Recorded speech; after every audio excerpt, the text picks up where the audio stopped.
श्री सतगुरु महाराज की जय। संत में ही लीलामृत द्वितीय सोपान वैराग्य कांड। दोहा। जग भ्रम है अस जानी कै, करन लगे निज काज। प्रभु पद मह अस रति कियो, जस मनि सो मनि राज। यथार्थ में यह संसार झूठा है, ऐसा मन में निश्चय कर आप अपना कार्य करने में लग गए। आपने ईश्वर के चरणों में ऐसा प्रेम किया जैसा कि श्रेष्ठ नाग मणि से करता है। भवन आय पितु मन थिर किएऊ, पुनि मन मह विचारी अस लिएऊ। अबसी मोर सूत कुल करिहारा, मातु पिता दुख मेट निहारा। घर आकर पिताजी ने अपने मन को शांत किया, फिर हृदय में ऐसा विचार किया कि निश्चय ही यह पुत्र हमारे कुल का कर्णधार होगा और अपने माता पिता के जन्म मरण रूप दुसह दुख को मिटाने वाला होगा। किन पूत मम वंश मलिना, जननी जनक सुपावन कीना। भवन सुतीरथ भे मम आजू, पावा चल अनुपम राजू। इन्होंने जन्म लेकर इस मलिन वंश को तथा अपने माता पिता को अत्यंत पवित्र कर दिया है। आज मेरा यह घर परम तीर्थ के समान हो गया है और मैंने उपमा रहित अविचल साम्राज्य को पा लिया है। भई भूमि यह परम सुहावनी, देश ग्राम पूर्वे अति पावनी। ले जन्म कीनो कृत नाना, अहो भाग्य मम जन्म महाना। यह पृथ्वी अति सुहावनी हो गई, देश गांव और नगर भी अत्यंत पवित्र हो गए। यही स्थान है जहां उन्होंने अनेकों लीलाएं की थी। आहा, मेरा अहो भाग्य है, आज मेरा जन्म सफल हो गया। गुण गावत हुए प्रेम अधीरा, बानी गद गद पुलक शरीरा। नेह नवीन रहत सब काला, उमर उदधि उर प्रेम विशाला। इस प्रकार वे आपके गुण समूहों को गाते गाते प्रेम में अधीर हो जाते, वाणी गदगद हो जाती और शरीर पुलकायमान हो जाता। स्नेह सर्वकाल में नवीन ही रहता है। हृदय में आपके प्रति विशाल वात्सल्य प्रेम समुद्रवत उमड़ता ही रहता है। यही विधि मगन प्रेम दिन रहना, संतत स्रवत अश्रु जल नैना। 19 पच शब्द आषाढ़ा, चंपा नगर संत पगुधारा।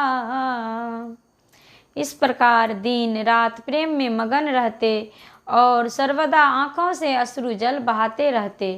इसी बीच सन 1905 ईस्वी के आषाढ़ महीने में चंपानगर नामक ग्राम में एक संत पधारे। ठाकुर कृष्ण सिंह ते नामा, तेहि करवास भौर इक ग्राम। आगम षष्ठ पढ़े तेउ संता, गए तहाँ सुनी पितु गुणवंता। उनका नाम श्री कृष्ण ठाकुर था और वे तिरहुत के भौर नामक ग्राम के निवासी थे। वे 6 शास्त्र का विधिवत अध्ययन किए हुए थे।